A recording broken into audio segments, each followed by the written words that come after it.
Ladies and gentlemen, today I'm going to address and talk about a very difficult and painful topic for all Ugandans. And this is corruption in Uganda. Uganda has been described now as the fraud capital of Africa, easily overtaking any other country in Africa as far as corruption is concerned. Many people, when we talk about corruption, they think of dictator Yoweri Museveni alone. But this demagogue has worked out a very clever system and used members of his family and the very close cronies around him to disguise, to steal, to cheat, and basically plunder all the resources, not only of Uganda, but of some of the neighboring countries, for example, the DRC. If we talk exhaustively about corruption in Uganda and about dictator Museveni's theft methods, we will take hours. I'll mention just some highlights. For example, what is not known is that many of the properties in Uganda are owned by either Museveni himself or his family. We'll take some hotels. Akamwesi is owned by Salim Saleh and Hope Mwesige. Aya Hotel is actually owned by Yoweri Museveni. JM Hotel is owned by Janet Museveni. Greenland Towers, owned by Janet Museveni. Roofings, owned by Janet Museveni. Samia Dairy Corporation, owned by Yoweri Museveni. Malaysian Furniture, owned by Yoweri Museveni. Nakumet Complex, owned by Yoweri Museveni. Cham Towers, owned by Yoweri Museveni. Crested Towers, owned by Yoweri Museveni. Imperial Royal Hotel, owned by Yoweri Museveni. Imperial Resort Beach Hotel, owned by Yoweri Museveni. Bidco Factory, owned by Yoweri Museveni. Umeme, which is the pain of 99% of Ugandans, with the poor electricity supply and the most exorbitant tariffs in the region, owned by Muhoozi Kainerugaba, the son of Yoweri Museveni.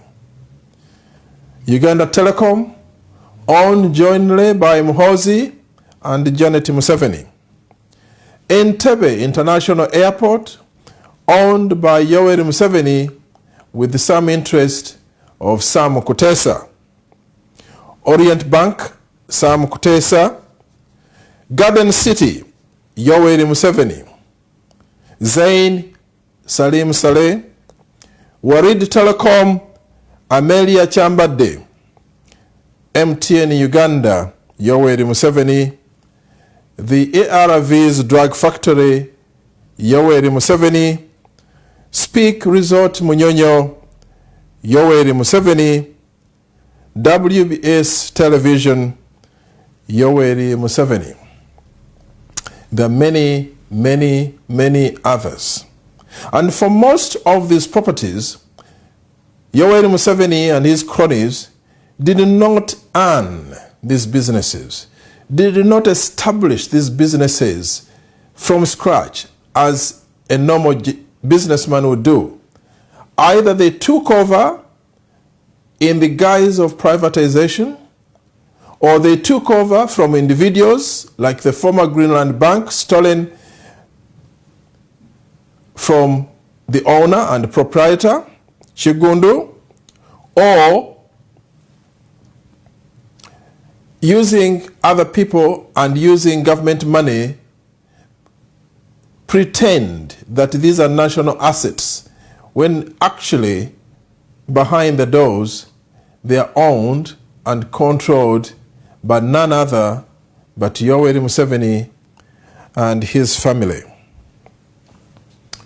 Many of you know that Stanbic Bank is owned or controlled in the majority by Yoweri Museveni and Janet Museveni.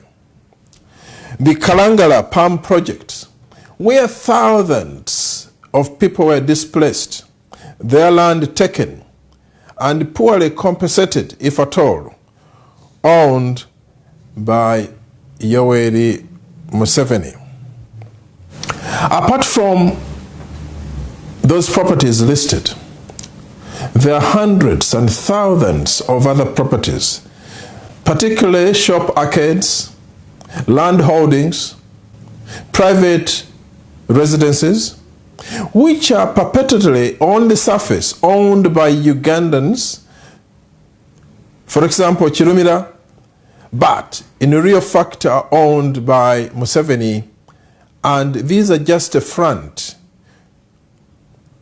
The money earned, they take a percentage, and the big bulk they take back to their master, Yoweri Museveni. Needless to say, such properties and such businesses don't pay tax. And if they do, it is minimal tax. This is the current state of Uganda. One would remember the privatization process and many parastatal bodies which were the pride of the nation, which were the backbone of the economy of Uganda, were blatantly stolen by dictator Yoweri Museveni and his cronies. The proceeds from these enterprises, so-called sale of enterprises, was never known. And Uganda as a country did not benefit. In fact, now, dictator Yoweri Museveni has got the audacity to publicly say he's a rich man. Many of us who knew Museveni when he came out of the bush, we knew he didn't even have decent shoes.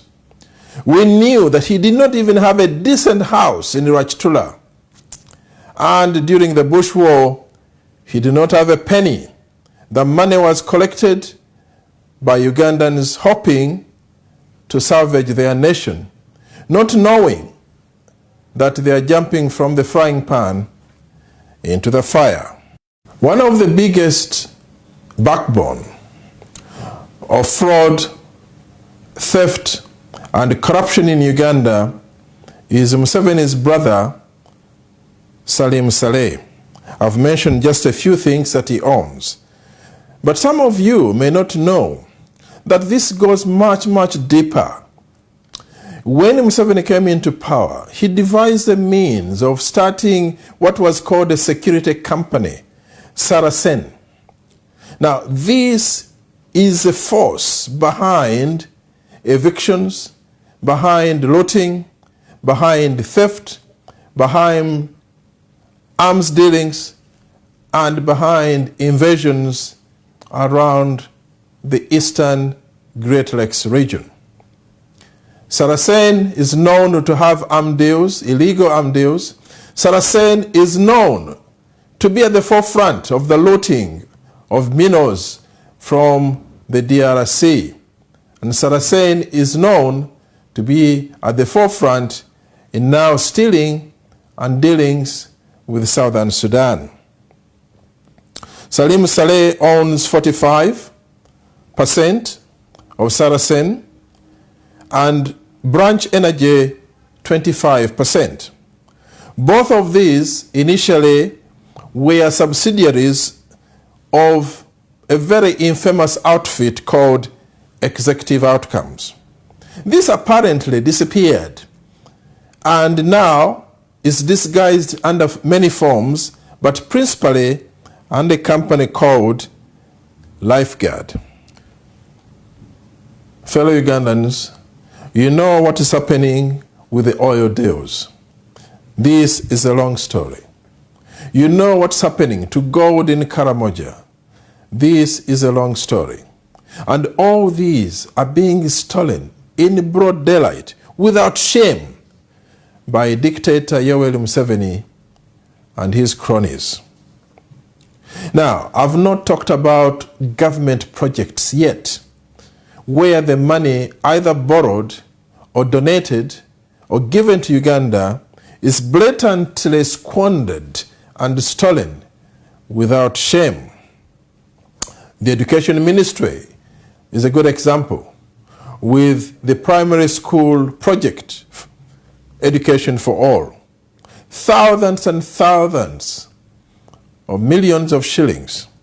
It is estimated that about 600 billion has been lost in the Ministry of Education, and a big bulk of that under the stewardship of GM Muhwezi, who now has been brought back into cabinet.